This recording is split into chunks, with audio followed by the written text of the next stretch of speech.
Hello and welcome back. This is the week 1 lecture.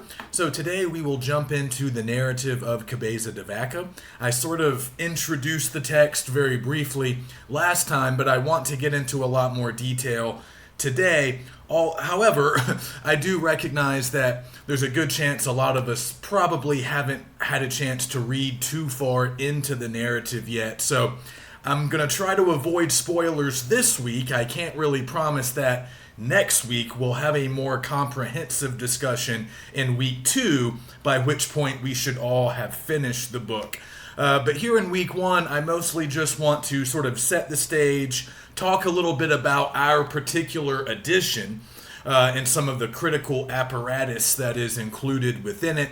I'll provide some context and talk about maybe the very beginning of the book, just so we can get up and running and you guys might be able to do some more reading next week. Remember, before you get to the narrative itself, I would very much like you guys to read the critical introduction written by our 2 editors here, Adorno and Pops. It's just a really good intro. It's a little bit on the long side, so it runs for close to 40 pages. I believe it concludes on page 37, again, if you have the correct edition that I ordered. And I would recommend checking out the maps that appear right after it. So here on pages 38 and 39, and then they have some more on the next couple of pages, but particularly the map that you see covering pages 38 and 39, they're showing you the exact route that Cabeza de Vaca and his companions take over the course of this very long, sort of quixotic journey that they go on, this very unplanned and sort of fantastical journey that spans many years, and you can really see how much ground they cover as the Narvaez expedition mistakenly lands on the Gulf Coast of Florida. They were supposed to arrive near the northeastern coast of Mexico, but they end up on the wrong side of the Gulf. And a lot of things happen. We'll talk a little bit more about that today and a lot more next week, but you can just see the sheer scope of the travels. And another interesting thing about the map on 38 and 39 is you can see other places where the Spanish had already conquered and established their colonial system. So of course this text, among many other things, is a documentation of early colonialism in the Americas. So that's one of the reasons we start here.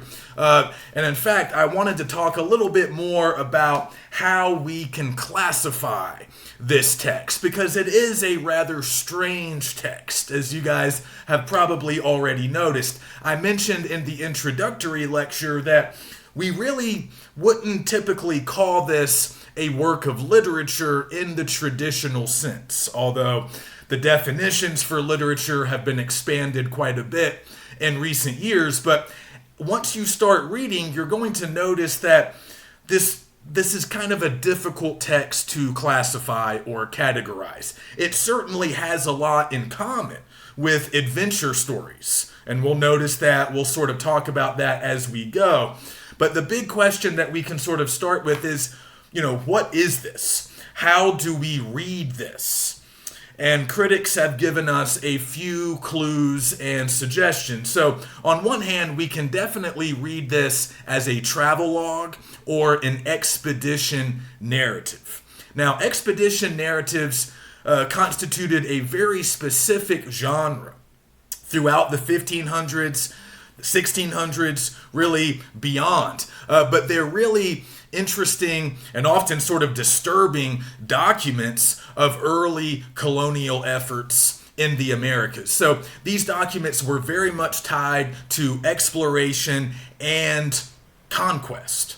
So we'll talk a little bit more about the genre. We'll also see some additional examples of the genre in a couple of weeks. So in week 3, I'm going to post some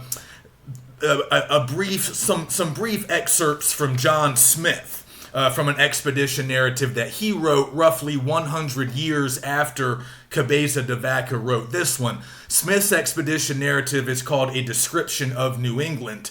That's the one we're going to check out in week 3. It is optional, but I would like you guys to at least glance at it just to have sort of a point of comparison, sort of a companion piece to Cabeza de Vaca. So all kinds of people, all kinds of explorers working for different colonial regimes were writing these types of narratives, and they often served some pretty specific functions. I mean, you guys can probably imagine. Oftentimes they were primarily designed to present information about new places. So Smith, and yes, that is the John Smith from the Pocahontas legend. He was a real person, very different from how he's often presented in popular fiction. But he wrote a couple of different expedition narratives. He really was an explorer, an English explorer who traveled pretty widely. He also wrote a general history of Virginia, which kind of functions in the same way. So he explored Virginia and Massachusetts early in the English colonial efforts, roughly 100 years after what we see here. So it's important to remember that expedition narratives can be found in different languages, from different countries, from different times, but a lot of them serve similar purposes. As these European countries began to colonize parts of the Americas, the royal governments, the kings, the queens, who were often in charge of those European countries, needed info. They needed to learn more about geography. They needed to learn more about commodities. If you take a look at Smith's expedition narrative in a couple of weeks, you'll notice that he's not very interested in people. I mean, he does mention Native Americans at times, but he seems a lot more interested in commodities. What kinds of crops can we grow here? What kinds of sea life could we potentially harvest for food? What's the weather like? What are the, major geographic landforms? A lot of these things pertain to economics, thinking about what kinds of crops, what kinds of commodities could be produced, how much money could be made in these places. And of course, Smith and Cabeza de Vaca here are also writing about the Native Americans that they encounter. Who are the most powerful tribes? What kind of allegiances do we notice? How friendly are these people to us? So all of this information would have been considered valuable for, royal governments trying to make decisions about what places to conquer, what places to go and try to establish colonies in. So that's largely what expedition narratives were kind of doing, but at the same time, they were often used for entertainment. They could often sort of transcend the purely informational function that they served, and they could also be entertaining to lay people who simply wanted to learn about this new place or some new exotic place that could feel adventurous, exciting, and certainly novel.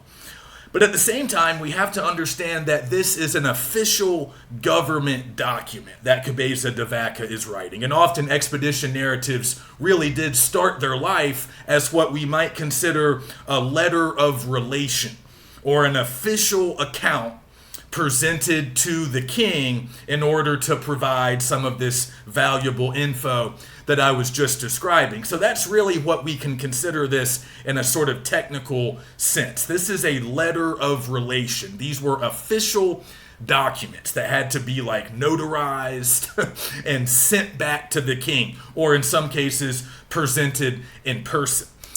So Cabeza de Vaca, one thing to remember is that he is the treasurer of the Narvaez expedition. So he serves in a sort of an official administrative role on this mission. But most of these letters of relation would have been written by people like him. Soldiers, minor noblemen who are exploring, undertaking colonial missions on behalf of the king or queen. So this is how a lot of early European exploration worked. I'm sure you guys probably already know this, but it might be helpful to remember that a lot of these explorers who were discovering the New World, of course, it was only new to Europeans. It wasn't new to the Native Americans who had already been living here for thousands of years. But a lot of times the people undertaking these missions, they were in the employ of some royal government, starting with Christopher Columbus. As you guys probably know, he was working for the Spanish crown.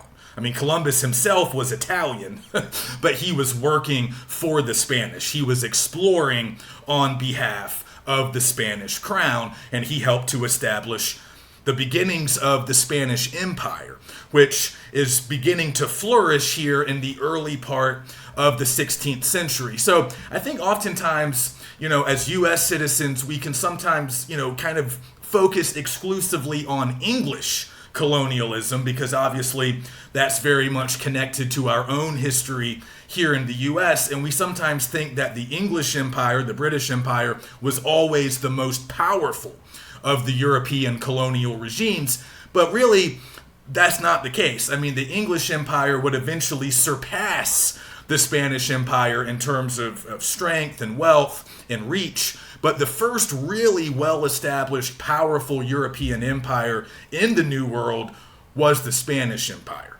And they sort of got a jump on the English. They were over here a little bit earlier, of course. The Portuguese and the Spanish were really the first to establish footholds in the Americas. In South America, for the Spanish, South America, Mexico, the Caribbean, and then later, even parts of what would later become the U.S., like Florida. They had Texas, they had most of the western U.S., at least for a while, before the U.S.-Mexican War. We'll talk about that conflict much later in the semester, but it does fall within our general purview.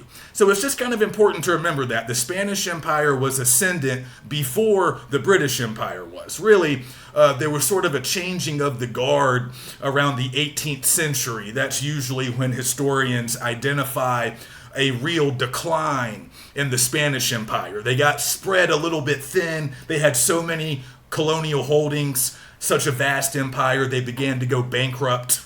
They began to decline economically, and of course, eventually, many of those colonies rose up and fought for their independence.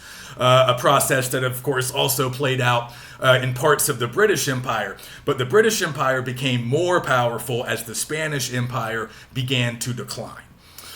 We don't have to know a whole lot about that. Again, this is not a history class, but it just might be helpful to remember that before the British Empire sort of defined colonialism in a lot of ways, at least what we think of as colonialism, the Spanish were already in the Americas, already establishing a pretty brutal colonial regime in places like Cuba, in places like the Dominican Republic, Mexico, and obviously much of South America as well. So if you look at those at that map on pages 38 and 39, like I said, you'll see little years next to some of these different places, so you can get a sense of when the Spanish were conquering and taking possession of these various places. And of course, as we know, these early colonial efforts often involved the extermination of local Native American tribes and the establishment of the transatlantic slave trade. So obviously the ways that we perceive expedition narratives or letters of relation like these has changed quite a bit over the years. I mean, they used to be sort of romanticized. The age of exploration was often thought of as this kind of noble, heroic era. But now from our modern day perspective, we can see that a lot of this stuff was really just establishing, oppressive, racist, often genocidal regimes in different parts of the Americas. And of course, it wasn't just the Spanish and it wasn't just the British who were engaged in this. The French also participated in sort of empire building, New World colonialism. Other countries too, the Belgians, the Dutch, the Swedes, the Danes, plenty of other European countries got involved in colonialism to some degree or another. if not the Americas, then maybe Africa, the Pacific, parts of Asia. So this isn't just a Western Hemisphere thing. This isn't just an Americas thing. And it's not just a Spanish or a British thing. But of course, for us, in our purview, in our part of the world, we start with the Spanish, and then we'll talk a lot about British colonialism as well as we move forward a little bit in time. So just keep all of that in mind, this useful sort of historical background. But let's keep thinking about ways that we can read the narrative. So yeah, technically it is an expedition narrative. It is a letter of relation, an official sort of government document written by an official representative of the crown, a sort of administrator, a leader of the expedition. And again, it was Cabeza de Vaca's role as a treasurer to sort of write down the official account of what they saw, what they did on the expedition, and then to transmit that account back to King Charles in Spain. Now, of course, things did not go as planned on this expedition. That is an understatement. So Cabeza de Vaca is often unable to write. He often does not have paper or any kind of writing utensil as their situation becomes increasingly desperate. So we have to understand that even though this is presented as factual, we have to understand that he's often relying exclusively on his memory. He certainly got some details wrong. He probably forgot stuff. And the editors sort of call our attention to that by pointing out a few potential discrepancies and also mentioning some other sources, some other historical sources that perhaps in some cases contradict certain things that Cabeza de Vaca says, but we generally believe that the bulk of this narrative is true. So again, that puts us as readers in kind of a quandary because we're used to reading fiction in a literature class, right? We're accustomed to reading novels, short stories, or other types of literature like poetry. But it's harder to figure out exactly what we're dealing with here because, again, this is presented as true, is presented as nonfiction, it's presented as an official account of the Narvaez expedition. But as critics and scholars have pointed out, it often reads like an adventure story. Maybe not necessarily in terms of Cabeza de Vaca's style. He has a rather dry, impersonal sort of style that doesn't really put us in mind of typical fiction, right? A lot of the features of a novel that we would expect to find are not here. He doesn't use a lot of figurative language or imagery, although there's some. And even things like dialogue. He doesn't really give us what we would generally think of as traditional dialogue when characters are talking.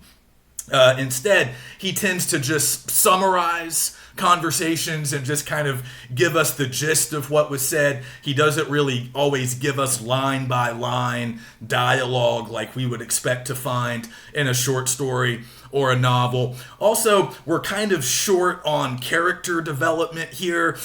You'll find that he rarely talks at length about other characters. He does have 3 companions, 3 fellow survivors who kind of make it with him down into Mexico. They all sort of reunite on that island Mojado that's in the Galveston Bay, right off the coast of modern-day Texas. And they flee together.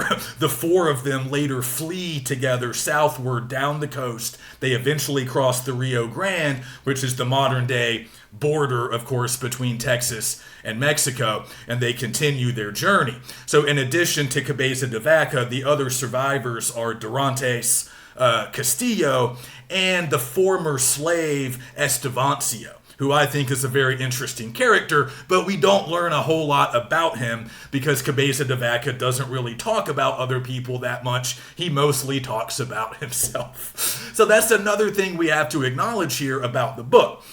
In addition to presenting information to the king, a lot of critics think that one of Cabeza de Vaca's main goals here is to kind of justify himself, to basically excuse himself from the utter catastrophe that befalls the Narvaez expedition.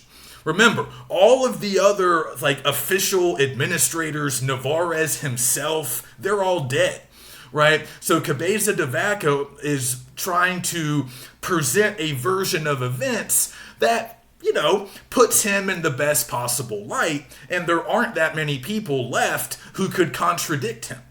Although it's interesting to note, and we'll talk a little bit more about publication history later, but it is worth knowing that I can't remember if it's both of them or if it was just one of them, but Dorantes or Castillo or both of them working together later wrote their own version of events, and they do contradict Cabeza de Vaca in some ways, but we're not going to worry about those guys too much. Of course, Estevancio, as a former slave, is never asked or allowed to provide his own version of events, but of course it would have been very interesting if he could have. But we'll talk more about him because he does play an important role, and he's ultimately acknowledged by Cabeza de Vaca near the very end of the narrative. But of course we have a long way to go before we get there. So at times we can view this as sort of an exercise in self-justification.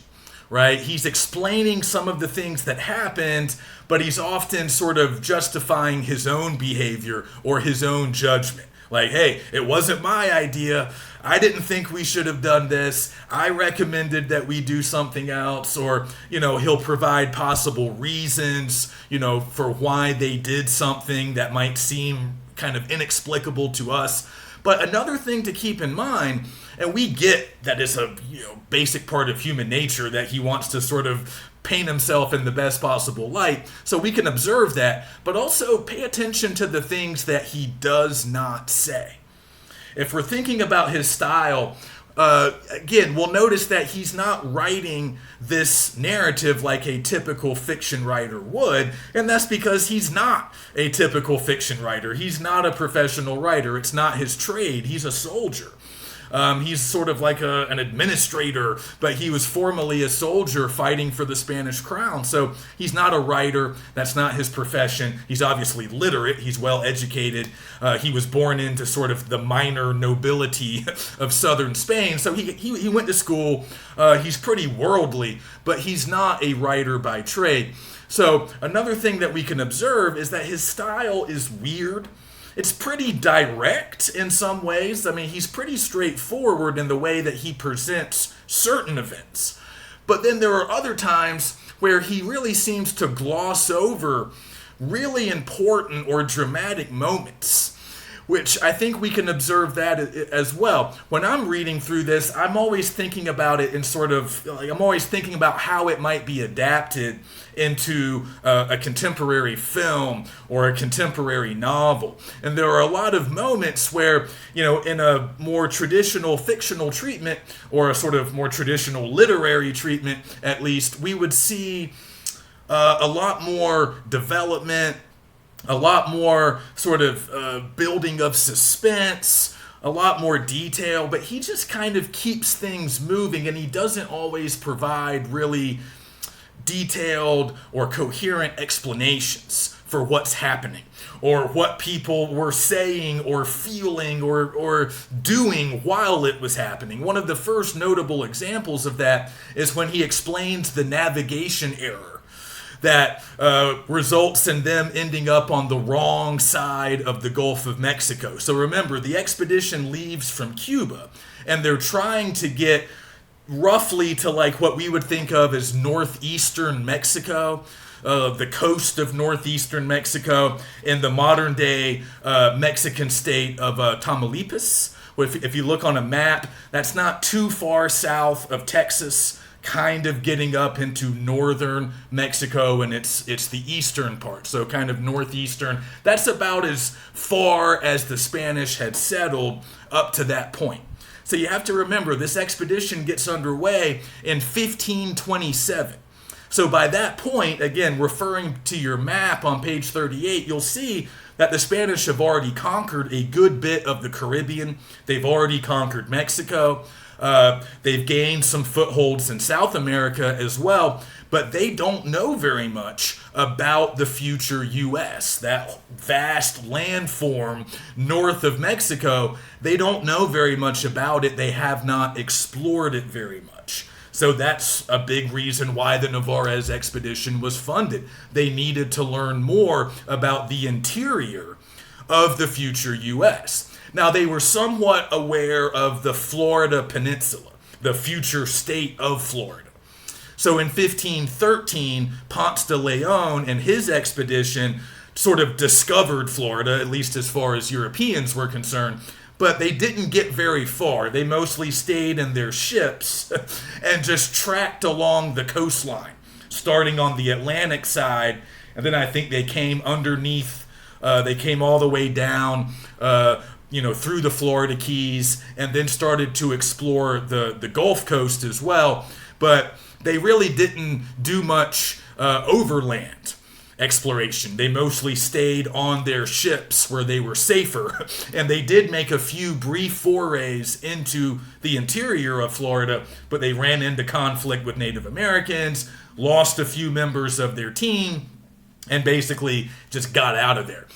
So that had happened about, 12 to 15 years before the Narvaez expedition. So the Spaniards knew roughly the coastline of Florida. They understood that it was a peninsula that sort of stuck out and got pretty close to Cuba, and they were already in Cuba. So they had a pretty good idea of the coastline, but they just did not understand how vast the better part of North America really was. They had no real sense of the scope or the scale of the place. They had already discovered the Pacific coast, thanks to Cortez. That had happened back in the early 1520s. Hernando Cortez, who also wrote letters of relation, he had made it all the way to the Pacific coast of Mexico. So they were aware of these different bodies of water. They knew the Atlantic.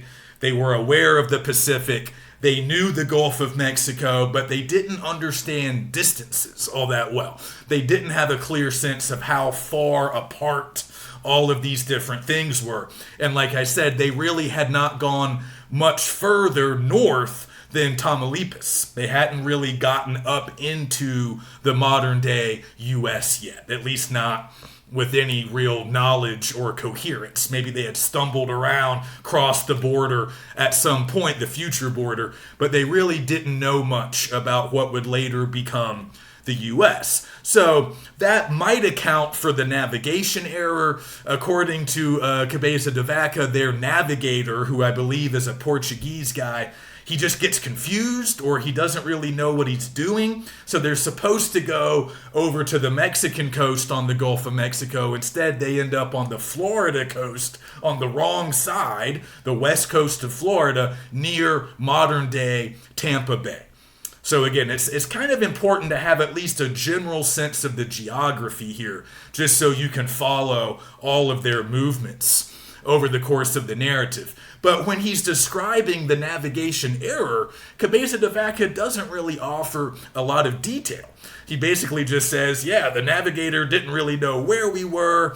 We ended up over here, kind of near the Bay of Horses, I believe, is how they often refer to it, near modern-day Tampa. And they just sort of wander around. So what remains unclear to modern scholars is just how well they knew, or just how aware they were of their major screw-up. Like, remember, they're trying to get to what they call Panuco. That's like the northernmost Spanish settlement in modern-day Mexico. That's kind of where they're trying to get to, near a river, near the Rio de las Palmas. It has a different name now, but that's where they're trying to go. If you're looking on a modern-day map, the Rio de las Palmas is now known as the Rio Soto La Marina. So you can find that on a map in the state of Tamaulipas, in northeastern Mexico. So you can kind of see where they were going, where they were trying to go. They're trying to get to Panuco.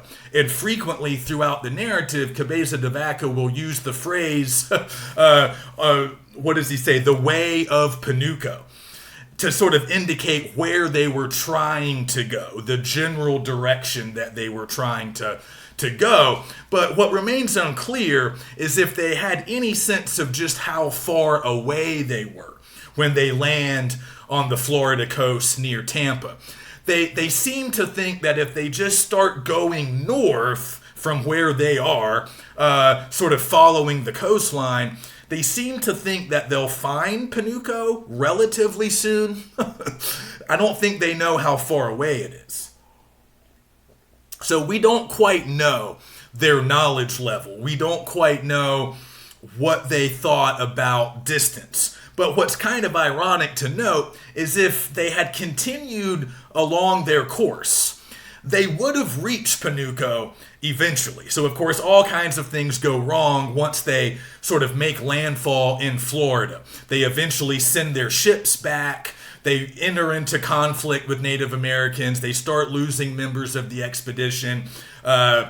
They sort of run out of resources, and they have to construct these rafts so they can get away from some of the conflict on the mainland, and they start tracking along the Gulf Coast. So again, if you look at a map, you can kind of see what they're doing. They pass along like the Florida Panhandle. They go along the Gulf coasts of Mississippi, Louisiana, what is now, the states of Mississippi, Louisiana, and they eventually end up in coastal Texas. They sort of shipwreck, or at least Cabeza de Vaca and some of the other survivors shipwreck on that island of Mojado. They name it that, the island of ill fortune because of all the trials and tribulations they go through there. But that's an island in the Galveston Bay, right off the coast of what is now Texas. So if they had kept going, and they eventually do continue to push southward from the Galveston Bay, they continue to head south, mostly because they're running away from some hostile local tribes. They continue to push south. They go into what is now Mexico.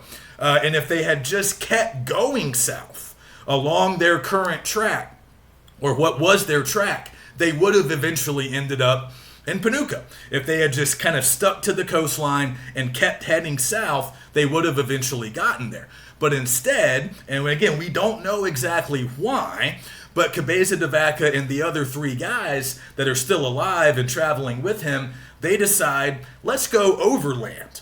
Let's go in the completely opposite direction. Now, Adorno and Potts kind of offer, I think, some theories for that. Some other historians have mentioned that they may have been doing that to get away from these hostile coastal Native American tribes who were often enslaving them and treating them a little bit roughly. So they might have just been trying to get away from those people, and they were increasingly finding more friendly groups as they started to push inland. So it might have just been a practical sort of decision based on their own safety, or they might have just gotten lost, or they might have not had a clear sense that Panuco really was almost directly to the south of them once they crossed the Rio Grande and got back into Mexico. Again, these modern day borders that we use did not exist for them. So they probably didn't have a clear sense of where they were most of the time. But eventually, after whatever it is, 7 or 8 years, they do find other Spaniards, but only after really crossing like the entire breadth of Mexico. They end up all the way over near the Pacific side, near the modern day state of Sinaloa. That's where they eventually run into other Spaniards, like 7 or 8 years after the expedition first begins. So, of course, this is an outrageous, sort of implausible journey. So, going back to how we read it, a lot of critics will argue that it almost feels like fiction because it's such a fanciful, fantastical sort of story. right? So it kind of gives credence to that old cliche, facts are always stranger than fiction, or, reality is stranger than fiction. This might support that idea. But again, part of what Cabeza de Vaca is doing is he's sort of trying to explain what happened.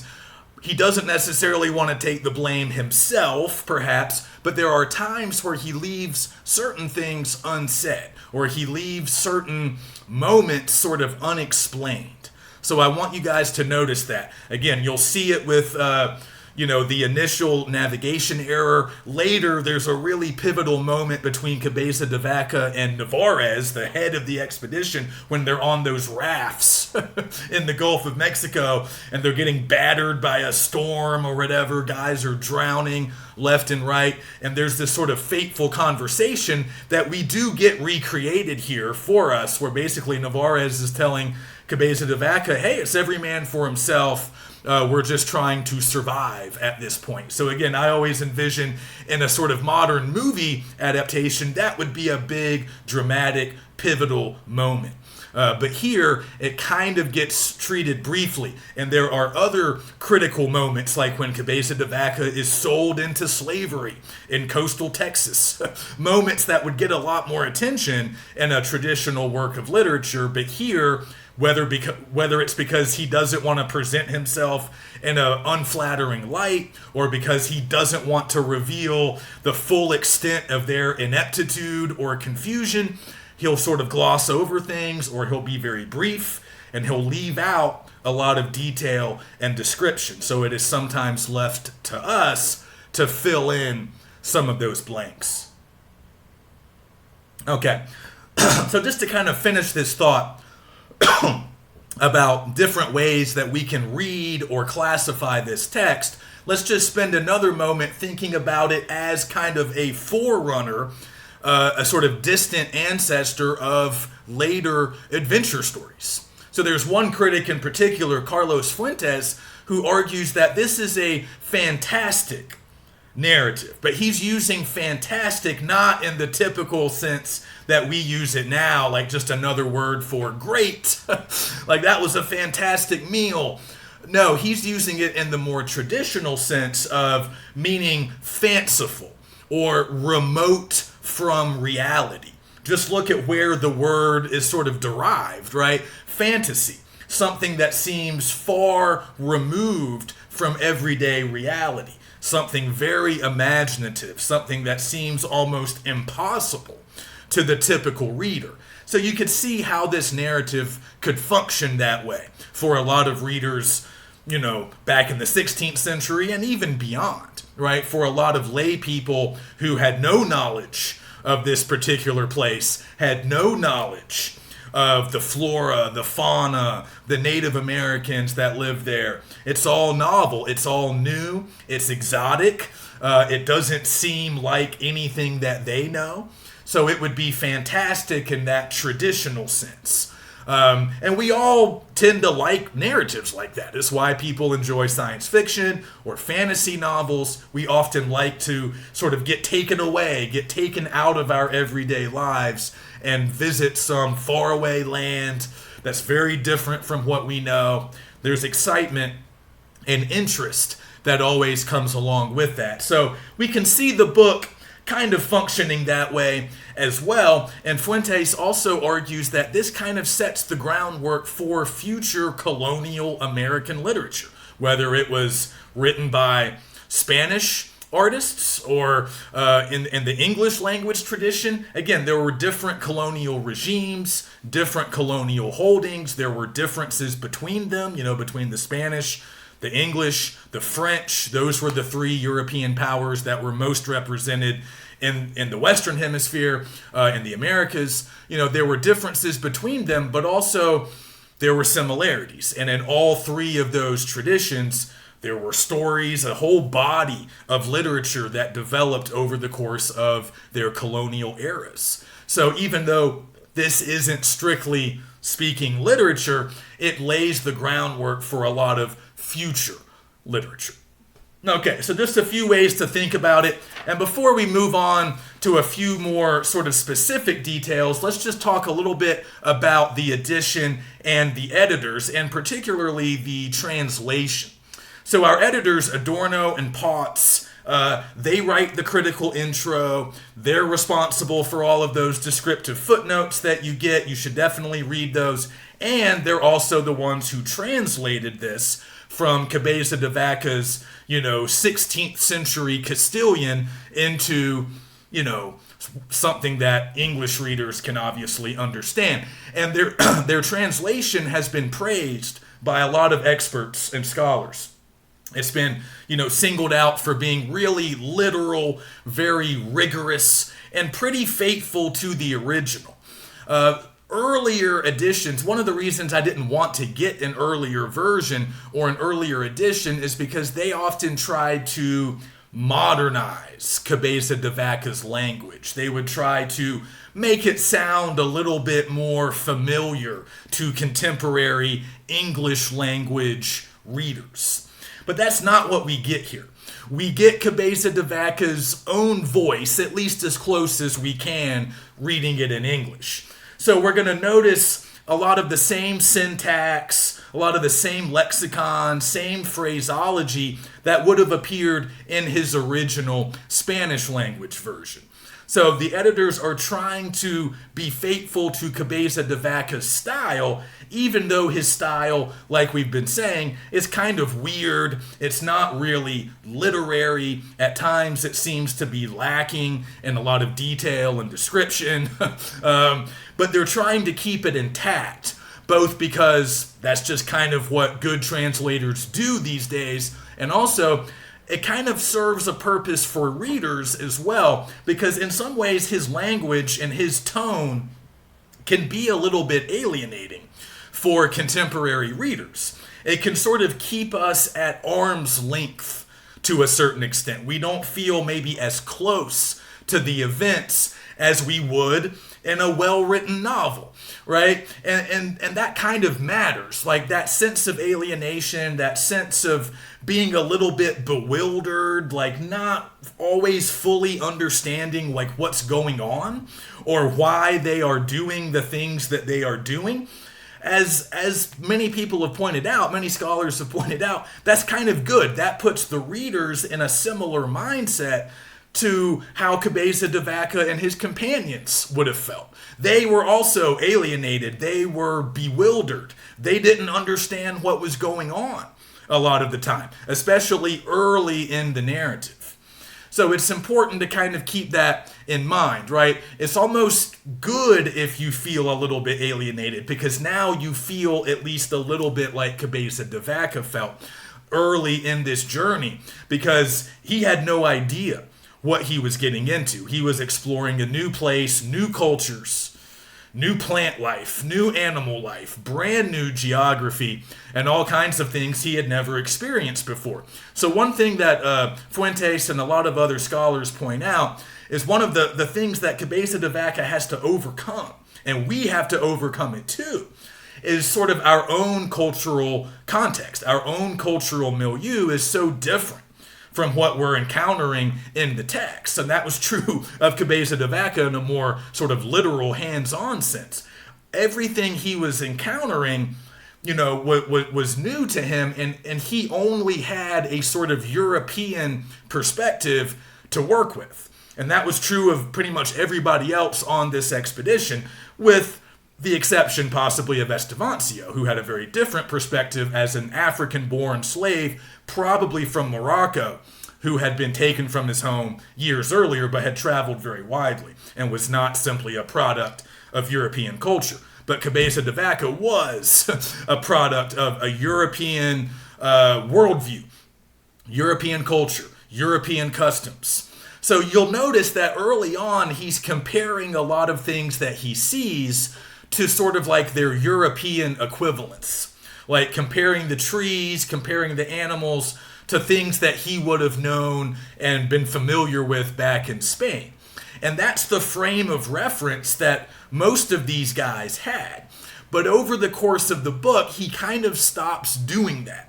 And we can understand why. As he spends years and years traveling, wandering, sometimes living well, sometimes living as a slave, he gets further and further removed from his older European kind of old world cultural context.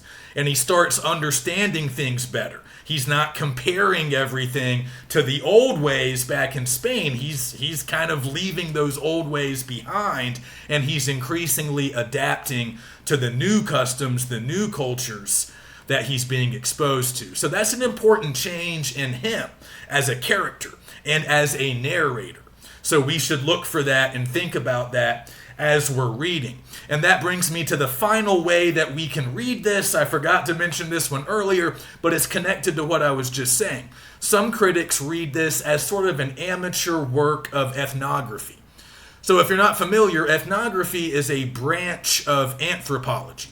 Anthropology is just the study of people, right? It's one of our big social sciences. And within that large discipline, you have ethnography, which is specifically a systematic study of individual cultures. So we don't need to be anthropologists in this class, and it's important to note that Cabeza de Vaca is also not an anthropologist. So again, that's why we might think of it as like amateur ethnography. He hasn't been trained in this discipline, but as he spends more and more time with Native Americans, he becomes more observant.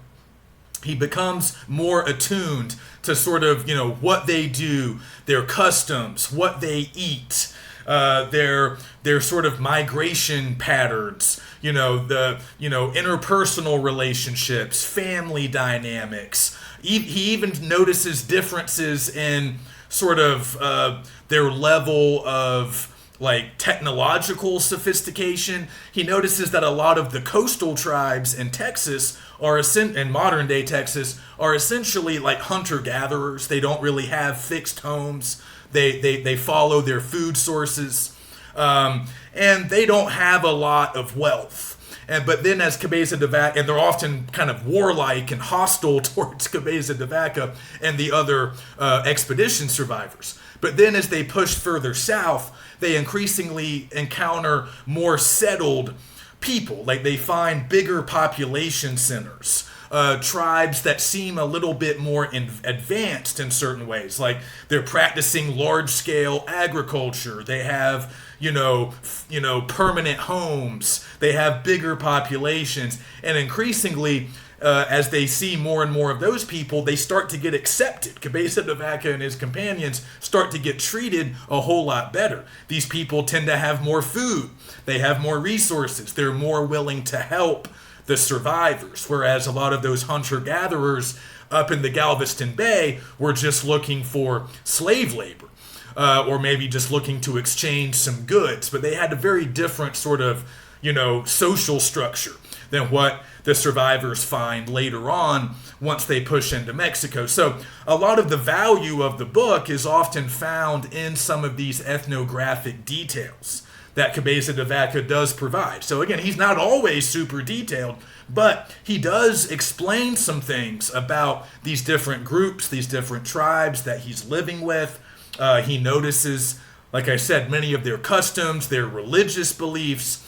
And as we get into the second half of the narrative, we'll see that he and his fellow survivors start to play a pretty important role within the social fabric of these tribes that they encounter in northern Mexico. So we'll talk more about that next week. But as he's writing a lot of this stuff down or just remembering it, observing it, Cabeza de Vaca does offer one of the first records ever provided by a European of Native American culture, customs, and difference. So the book can be viewed as valuable for that reason. A lot of us might stop short of classifying it as ethnography, because that's not the primary purpose. And we might also notice that Cabeza de Vaca probably doesn't always know as much as he's sort of acting like he does. Again, he's trying to present himself as an authority. He's trying to present himself as somebody who has a lot to offer to the king, even though the Narvaez expedition was a spectacular failure. So we can debate just how much he really knows about Native Americans, but he certainly learns a lot over the course of the narrative. He starts out knowing nothing, and he doesn't seem all that interested in a lot of the Native Americans he first encounters on the Florida Peninsula. But later, because his circumstances change, of course, he becomes a lot more interested, he becomes a lot more observant, and one might argue that he becomes a little bit more respectful of certain Native American cultures, although again, we can debate that. There's not a consensus on that, but some people do start to see him a little bit more favorably as the narrative progresses. So, something else to think about. But, another reason I start here, and another reason why this text is still viewed as really important, yeah, it's an expedition narrative, a great example of letters of relation, this, the expedition narrative genre, all of that stuff, but it's also a first in many other ways. It wasn't the first expedition narrative, but it's the first in many ways. Like I said, it's kind of the first European account of Native Americans, at least the first really detailed, somewhat ethnographic account.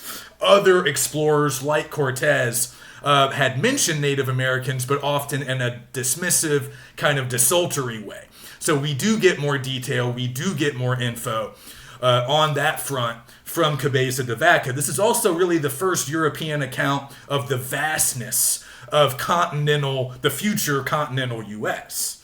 And again, it's kind of the first, we often think of it as the first detailed, well-documented account of contact between Europeans and Native Americans. But remember, in our group of survivors, the 4 guys that make it, we have 3 Europeans and 1 African. As far as we can tell, Estevancio was probably born in Morocco. He was probably born a Muslim. He was taken prisoner, probably, maybe as the consequence of a war. Maybe he was sold into slavery and was forced then to convert to Catholicism. And he becomes the slave. I can't remember now. He either belongs to Castillo or Dorantes. But we'll talk a lot more about him next week.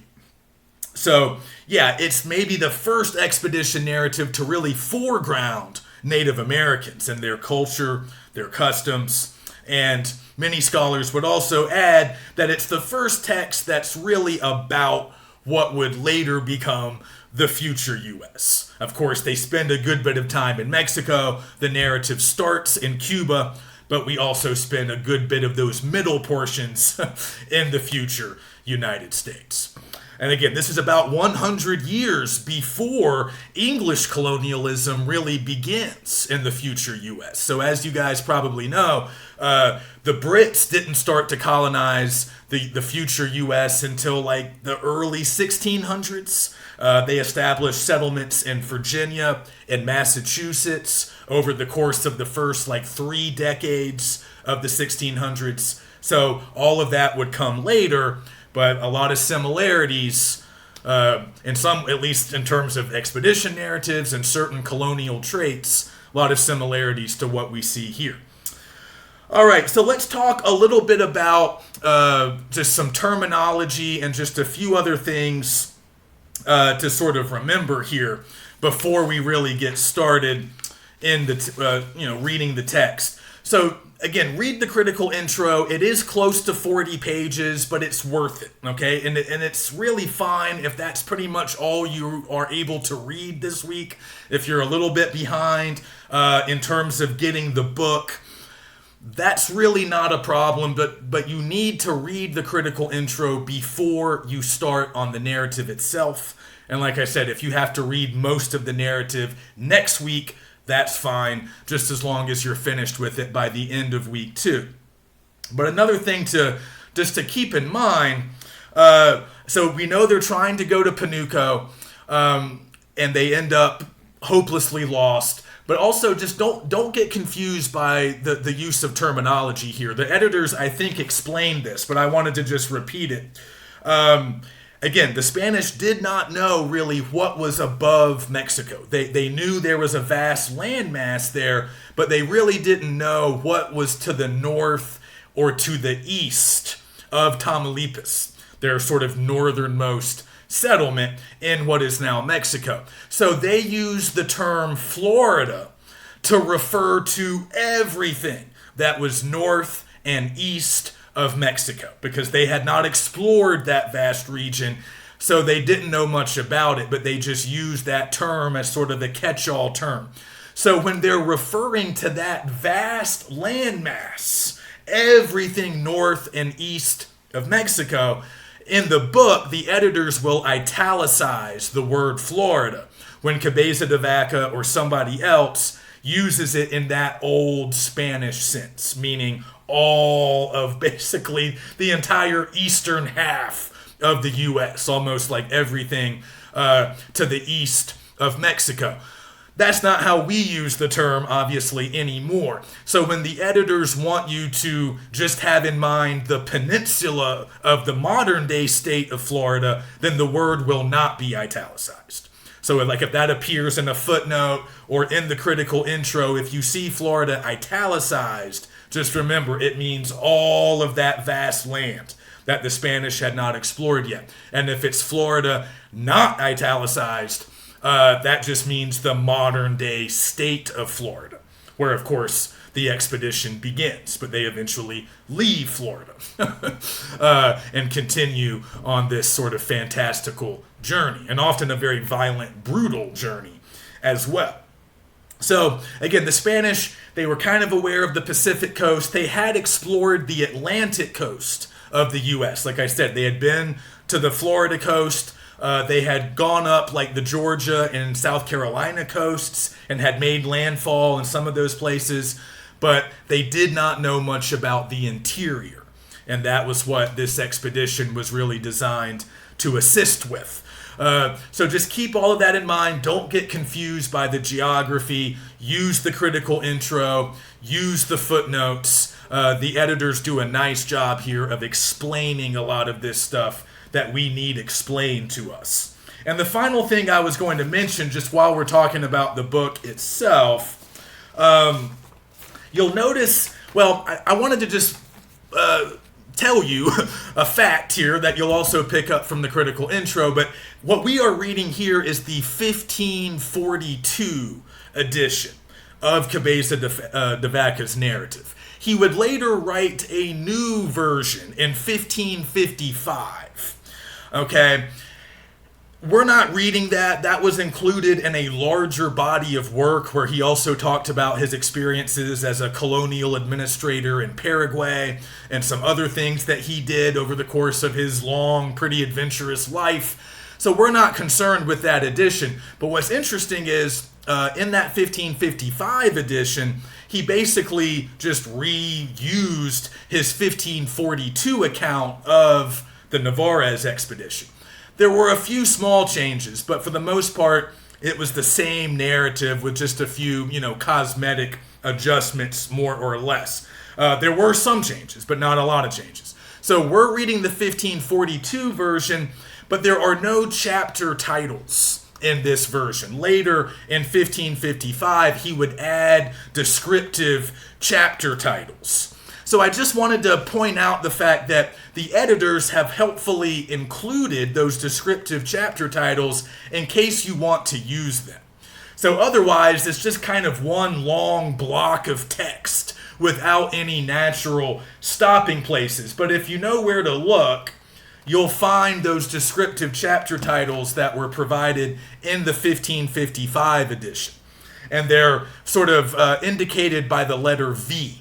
So, for example, if you turn to page 74, just to kind of take an example at random, if you turn to page 74 and you look in the margin, you'll notice next to the letter V, it says, it's like the third note in the margin there on page 74, the third from the top. Next to the letter V, you'll see chapter 9. And then it says, How We Departed from the Bay of Horses. So there's the chapter title that we would get 13 years later in the 1555 version. If you want to use those chapter titles to kind of give you some stopping places, that's fine. That's typically what I do. If you're like me, I typically want to stop reading if I'm stopping for just a brief time, or if I'm stopping for the day. I like to stop at the end of a chapter. That's just kind of my preference. If I stop in the middle of a chapter, that feels kind of abrupt and kind of strange to me. So I like to get to the end of a chapter, put in my bookmark, and then I'll come back later and pick up where I left off. So if you're like me and you want to stop at the end of a chapter, use those descriptive chapter titles from the later edition, because they have included those here, but you have to look for them. They're not, at the top of the page in big, bold font. They're kind of just presented in the margins. And they can be easy to miss if you're not looking for them. But if you don't care, if you're just going to stop wherever you want to stop and you don't care about chapter titles, you can just disregard them. Okay? So that's pretty much it as far as what I wanted to talk about today. So yeah, check out the critical intro, check out the maps, and get started on the narrative. At least make your way through, the first few pages. Check out what's going on the Florida Peninsula as their expedition gets underway. And start paying attention, start taking some notes about Cabeza de Vaca's style. How does he present information? What are some key things that he seems to be leaving out? What do we think about this process of justification? Other people will call this, will argue that this might be some kind of like personal testimony. There might be some interesting religious undertones going on here, so you can think about it like that. You can think about it as an adventure story. Think about it as ethnography as well. What are we learning about Native Americans? And then going back to where we started, just the basic purpose of an expedition narrative or a letter of relation, the sort of official designation for this type of writing. Think about the flora. Think about the fauna. Think about geography. These are all things that would have been important to include in this type of writing, this type of text. So think about the information he's providing. How could it be useful? How is it useful in terms of his own self-presentation? And also think about how he's observing these other cultures, these new cultures that he's being exposed to. Okay, so next week we will cover the bulk of the narrative. We'll talk about major events. We'll talk about some critical perspectives, and we'll talk about how popular opinion has shifted a little bit on Cabeza de Vaca. There was a time when he was kind of celebrated as a more enlightened kind of conquistador, not the worst kind of European in the New World, but somebody who arrived at a more nuanced understanding of Native Americans. And by the end of the narrative, somebody who may have even been functioning as an advocate for Native Americans. But I want us to debate that. Is that true?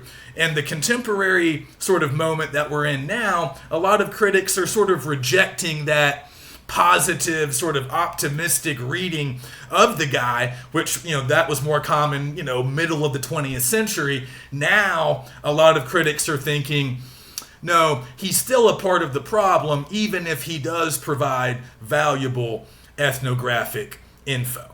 So we can talk more about that question next week. So enjoy your reading. Let me know if you have any questions, and I will see you next week.